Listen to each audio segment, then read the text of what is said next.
से व्यापम की तैयारी कर रहे हैं, लेकिन आज तक ऐसा फेयर रिजल्ट हमें नहीं मिल पाया है। तो हम सब युवा अभी कुछ देर से यहाँ से निकल के माननीय कलेक्टर महोदय को अपना ज्ञापन पत्र प्रस्तुत करेंगे कि पटवारी परीक्षा को निरस्त करके उनको पुनः आयोजित कराया जाए, जिससे उनके ऊपर किसी तरह का आरोप और प्रत्यारोप कोई ना लगा पाए। हमारी लोगों की 5 सूत्री मांग है, उसमें यही मांग है कि पटवारी समय से पहले सबसे बड़ी समस्या है कि सिलेबस चेंज कर दिया गया। मेन समय पर सिलेबस चेंज किया, फिर एग्जाम समय पर हुआ।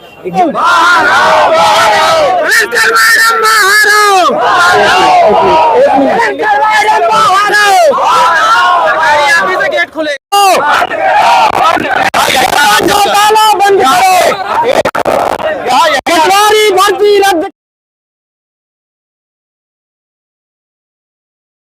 हमसे भी बड़ा घोटाला साबित हो सकता है।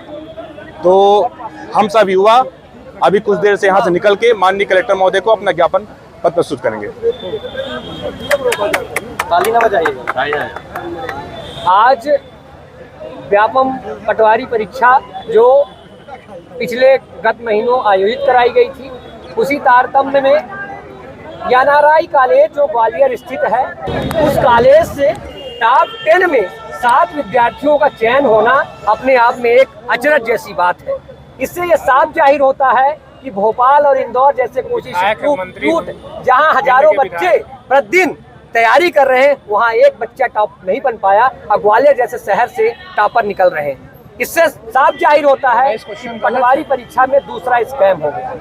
दूसरी चीज कि हमारे मध्य प्रदेश में शिवराज जी बेहद ही संवेदनशील मुख्यमंत्री हैं, परंतु पिछले कई दिनों से मीडिया आप लोगों के माध्यम से, समाचार पत्रों के माध्यम से उन तक आवाज पहुंची और इस संबंध में उन्होंने एक भी विचार अपने प्रकट नहीं किए। हम लोगों के मामा होने के नाते उनका फर्ज बनता है कि पटवारी परीक्षा को निरस्त करके उनको पुनः आयोजित कराया जाए, जिससे उनके ऊपर किसी तरह का आरोप और प्रत्यारोप कोई ना लगा पाए। हमारी लोगों की 5 सूत्री मांग है, उसमें यही मांग है कि पटवारी परीक्षा में सीबीआई जांच हो और जो दोषी हो उन्हें कड़ी से कड़ी कार्रवाई की जाए, जिससे आने वाले समय में मध्य प्रदेश के युवाओं के साथ छलावा ना हो सके और उनके भविष्य को गत में ढकेलने वाले जो काम करते हैं उनको बुलडोजर चलवा के जमीन में गाड़ देने का जो वक्तव्य माननीय मुख्यमंत्री जी करते हैं, तो भविष्य के संकट में खड़ा करने वाले युवाओं को भी उनके साथ भी करना चाहिए। हम आशीष मिश्रा हैं और पटवारी के परीक्षा में मैं भी एक अभ्यर्थी था, लेकिन हमारा चयन भी नहीं हुआ। हम तो मेरिट में नहीं है, लेकिन हमारे कुछ भाई हैं जिन्हें एक नंबर से 2 नंबर से पीछे हैं। इनको कितना कष्ट और दुख होता है जो एक सामान्य परिवार का बच्चा वर्षों की मेहनत करके अपनी पढ़ाई को संचालित करता है और इस आस में करता है कि हम अपने माँ बाप और देश और समाज के लिए कुछ करेंगे, तो उसका सपना ऐसा चकना शुरू होता है। तो कैसा लगता है ये आप सभी लोगों को पता है। हम अपने पत्रकार भाइयों को धन्यवाद करते हैं कि हमारी बात इस मीडिया बंधुओं को कहते हैं कि हमारी बात मुख्यमंत्री तक पहुँचाए और इस पटवारी परीक्षा को रोक फिर पेपर। हेलो बताए आप लोग ये आज एकजुट हुए हैं किस लिए, क्या है? हम यहाँ पर शांतिपूर्वक तरीके से एकत्रित हुए हैं और हमारा लक्ष्य केवल इतना है कि हम विवेकानंद पार्क से माननीय कलेक्टर महोदय को अपना ज्ञापन सौंपेंगे शांतिपूर्वक तरीके से। ठीक है ना, मैं एक शिक्षक हूँ सक्षम अकेडमी रीवा में। मेरा बस इतना अनुरोध इतना है माननीय मुख्यमंत्री साहब से, देखिए एक गरीब का बच्चा गांव से आता है, बोरी में दाल चावल आटा भर के लाता है, किस तरीके से किन परिस्थितियों में वो यहाँ एक 10 बाई 10 के कमरे में अपनी जिंदगी व्यतीत करता है। एक दधीची अपनी सारी हड्डियां गला देता है और उसके बाद जब रिजल्ट आता है तो एक तो उसे नॉर्मलाइजेशन समझ में नहीं आता कि किस प्रकार से वो 145 वाला बच्चा किस प्रकार से 140 में आ जाता है, किस प्रकार से बच्चा 130 वाला 140 में पहुंच जाता है। कृपा करके माननीय मुख्यमंत्री जी या व्यापम या माननीय प्रोफेशनल एग्जामिनेशन बोर्ड हमें ये बताए कि किस तरीके से ये लोग नॉर्मलाइजेशन करते हैं और इसकी प्रक्रिया को क्या फॉलो होता है। दूसरी चीज हमारी ये मांग है माननीय मुख्यमंत्री साहब से कि वो इस व्यापम की परीक्षा जो पटवारी का है इसकी निष्पक्ष जांच कराएं और जो भी दोषी हो उनके खिलाफ कड़ी से कड़ी कार्रवाई की जाए। और दूसरी बात जो मैं स्पष्ट करना चाहता हूँ, केवल और केवल दूसरा प्रमुख उद्देश्य है कि आगे जो भी भर्ती परीक्षाएं हैं जैसे कि कांस्टेबल है, एसआई है और भी जो आने वाली है, तो मैं बस इतना चाहता हूँ कि वो परीक्षाएं निष्पक्ष तरीके से कराई जाए और जो योग्य है उसे कांस्टेबल एसआई के पद दिए जाए, जो योग्य नहीं है उसे बिल्कुल न दिया जाए। देखिए ये धांधली बिल्कुल नहीं चलनी चाहिए, क्योंकि हम लोग लंबे समय से पढ़ा रहे हैं, लिखा रहे हैं, बच्चा रोता है, किन परिस्थितियों में वो पढ़ाई करता है ये हम जानते हैं। हमारे माननीय मुख्यमंत्री से यही मांगे है, नॉर्मलाइजेशन स्पष्ट करें और कृपा करके इस परीक्षा की जांच कराएं। बस इतना ही, धन्यवाद। जैसा कि आज हम सभी युवा रीवा में स्वामी विवेकानंद पार्क में सम्मिलित हुए हैं। जांच तो ठीक है, जांच होनी चाहिए, लेकिन मेरा यही कहना है कि जब तक जांच चलती है, जो पटवारी भर्ती परीक्षा है उसकी ज्वाइनिंग नहीं होनी चाहिए। ज्वाइनिंग अगर हो जाती है, न्यायालय में प्रकरण चला जाता है तो फिर कुछ होता नहीं। ज्वाइन होने के बाद जो ज्वाइन कर लिया उसको तो कोई निकालता नहीं है, और जांच चलती रहती है साल 2 साल 3 साल और कुछ होना नहीं रहता। जैसे अभी पुलिस की जो भर्ती आई थी, पुलिस में महिलाओं को 33% आरक्षण दिया गया था, लेकिन वो सिर्फ नाम मात्र का है। जब उनको यूआर की अगर लड़कियां हैं, उनको यूआर के लड़कों से फाइट कराया जा रहा है, तो किस चीज़ का आरक्षण? ये जो व्यापम है, ये एक न्यूज एजेंसी है, ये नहीं, इसका ये काम नहीं है कि आप आरक्षण सीधे खत्म कर दो। तो जो भी अभी प्रकरण विचाराधीन है, साल हो गए लेकिन कुछ सुनवाई नहीं हुई। बच्चे सभी जो रहते हैं एकत्रित होते हैं, आंदोलन करते हैं, लेकिन इसकी भी कोई सुनवाई नहीं है। तो अभी जैसे चुनाव भी आना है, अगर उचित कार्रवाई नहीं होगी और 10 दिन के अंदर फिर से अगर पटवारी की ज्वाइनिंग हो जाएगी, तो हम सभी जो युवा हैं एक विशाल आंदोलन करेंगे और हो सकता है कि सरकार को भी हिला सकते हैं। तो हमारा यही अपील है कि जो भी है पटवारी की जांच चलती रहे, लेकिन ज्वाइनिंग नहीं होनी चाहिए। और जब जो भी है व्यापम की जितनी भी भर्तियां होती है सिर्फ कागज में नाम मात्र होती हैं। अभी जैसे बहुत सारी भर्तियां अभी सिर्फ कागज में निकलती हैं, लेकिन संपूर्ण रूप से उनकी ज्वाइनिंग नहीं हो पाती, सीधे कोर्ट में चला जाता है और भर्तियां रुक जाती हैं। इसमें सरकार का कुछ नुकसान नहीं है, हम युवाओं का नुकसान है, क्योंकि भर्तियां तो निकाल देते हैं, फिर बाद में बोल देते हैं कि अभी विचाराधीन है। तो कोर्ट में जाने से अच्छा है कि जो हमारी सरकार सो रही है ये जग जाए और तुरंत एक्शन में आए और कार्रवाई करे। जो भी हैं दोषी हैं उनको सजा मिले। मेरा नाम सुमन कुशवाहा है। हम लोग कम से कम 3 से 4 साल से व्यापम की तैयारी कर रहे हैं, लेकिन आज तक ऐसा फेयर रिजल्ट हमें नहीं मिल पाया है जैसा मिलना चाहिए। इससे पहले भी कई सारे फर्जीवाड़ा हुए हैं व्यापम में, लेकिन हम लोगों की आवाज़ उठाने पर भी सरकार ने हम लोग की नहीं सुनी।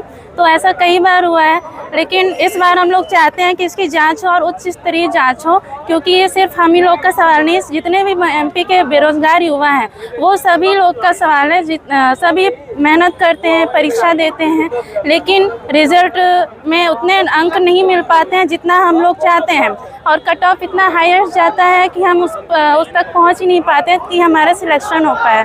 तो हम चाहते हैं कि एमपी सरकार हमारी बात सुने और सभी बेरोजगार युवाओं की बात सुने और उच्च स्तरीय पर इसकी जांच हो, और जितने भी इसमें फर्जीवाड़ा में शामिल हैं उन सबको कड़ी से कड़ी सज़ा दिलाई जाए, और उन सब के खिलाफ आवाज़ उठा रहे हैं हम लोग। तो इसमें हम लोग चाहते हैं कि उनके खिलाफ कड़ी से कड़ी कार्रवाई की जाए और जितने भी बेरोजगार युवा हैं उन सबको न्याय मिले। जी। आवेदन करने के पश्चात पेपर तो समय पर हुआ। समय से पहले सबसे बड़ी समस्या है कि सिलेबस चेंज कर दिया गया। मेन समय पर सिलेबस चेंज किया, फिर एग्जाम समय पर हुआ। एग्जाम के बाद भर्ती परीक्षा इतने घोटाले में चली गई, जहां बच्चों को 120 नंबर लाने में मुश्किल पड़ रही है, वहां 185 190 नंबर लाया जा रहा है। मेन समय पर सिलेबस चेंज करने के बाद जहां 30 में से 10 नंबर लाना एक अभ्यर्थी को मुश्किल पड़ रहा है, वहां 30 में 30 नंबर पाया जा रहा है। हमें ये जानना चाह रहे हैं कि एक निश्चित कॉलेज के ही विद्यार्थी क्यों टॉप कर रहे हैं? क्या हमारे रीवा के विद्यार्थियों में वो जज्बा नहीं है? जज्बा है, उत्साह है, लेकिन ये भर्ती है यदि ऐसे ही चलती रहेगी तो चाहे आगे भर्ती हो चाहे हो ना हो, धांधली के शिकार ही जाएगी। तो हमारी तो यही मांग है सरकार से कि इस भर्ती परीक्षा को पूरी तरह से निरस्त कर दिया जाए और नए सिरे से एग्जाम लिया जाए। चलिए, हाँ, काम आए। सब लोग धीरे धीरे बाहर आ रहे हैं, गेट के पास सभी साथी।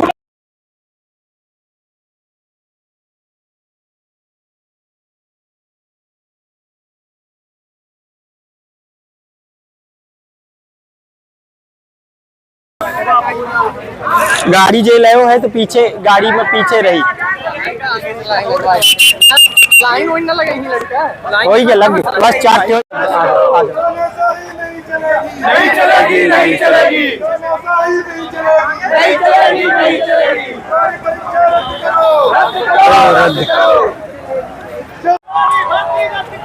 रद्द करो, रद्द करो, रद्द करो, रद्द करो, रद्द करो, रद्द करो। युवाओं के सम्मान में खुद इनका मैदान।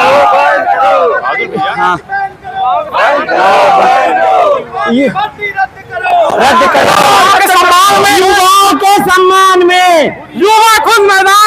युवाओं के सम्मान में,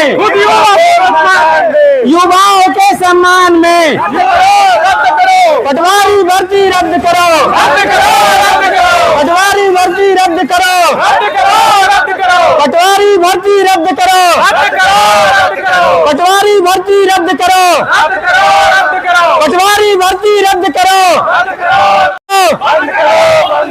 नॉर्मलाइजेशन बंद करो, युवाओं के साथ अत्याचार नहीं बर्दाश्त, युवाओं के साथ अत्याचार नहीं बर्दाश्त करेंगे, तानाशाही नहीं चलेगी।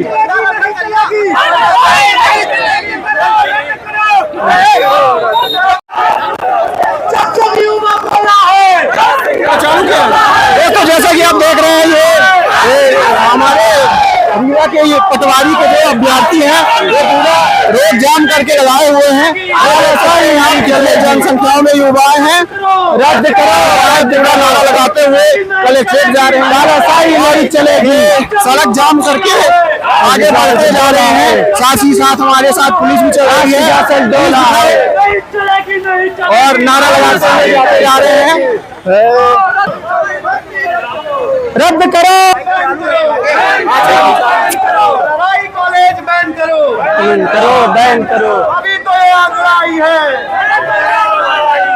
अभी तो ये आग लाई है, आगे आओ, जब युवा बोला है, जब युवा बोला है, रुक लो थोड़ा सा, आराम रुक लो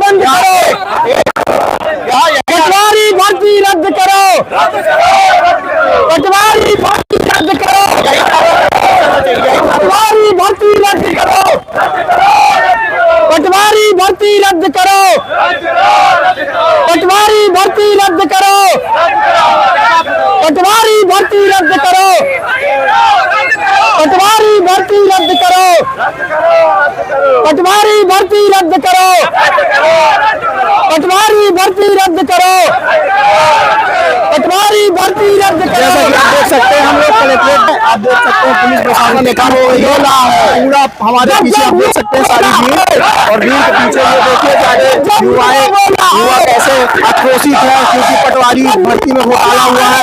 एक साइड आप दिखा दीजिए, पटवारी भर्ती रद्द करो, पटवारी भर्ती रद्द करो, पटवारी भर्ती रद्द करो, पटवारी भर्ती रद्द करो,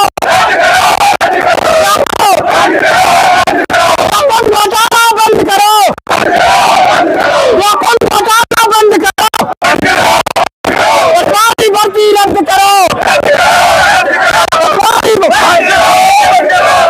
घोटाला बंद, पटवारी भर्ती रद्द करो, व्यापम घोटाला बंद करो, व्यापम घोटाला बंद करो। जब जब युवा बोला है पटवारी मैडम बहारो, कलेक्टर मैडम बहारो, कलेक्टर मैडम बहारो, कलेक्टर मैडम बहारो, कलेक्टर मैडम बहारो, कलेक्टर मैडम बहारो, कलेक्टर मैडम बहारो, आना होगा, आना होगा, आना होगा। अरे स्लोगन आ गया, मांगी हमारी सुनी जाए, मांगे हमारी सुनी जाए, मांगे हमारी सुनी जाए, मांगे हम घोटाला बंद करो, व्यापम घोटाला बंद करो। जब जब युवा बोला है, जब जब युवा बोला है, नहीं चलेगी, नहीं चलेगी, रद्द करो, रद्द करो। जब जब युवा बोला है, रद्द करो।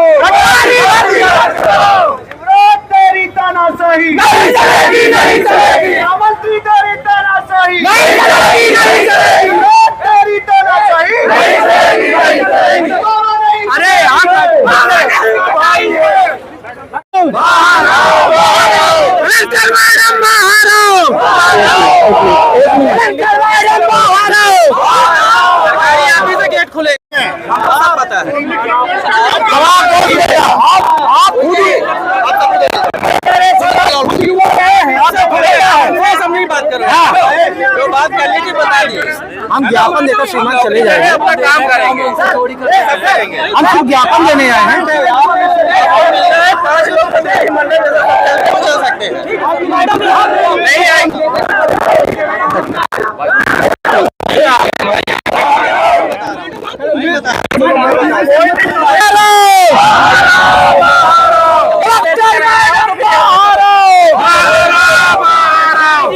पहले सुन लीजिए, हाँ थोड़ा सा सुन लीजिए। शासकीय ऑफिस का गेट है, इस तरह नहीं बंद हो सकता। 5 लोग चल सकते हैं।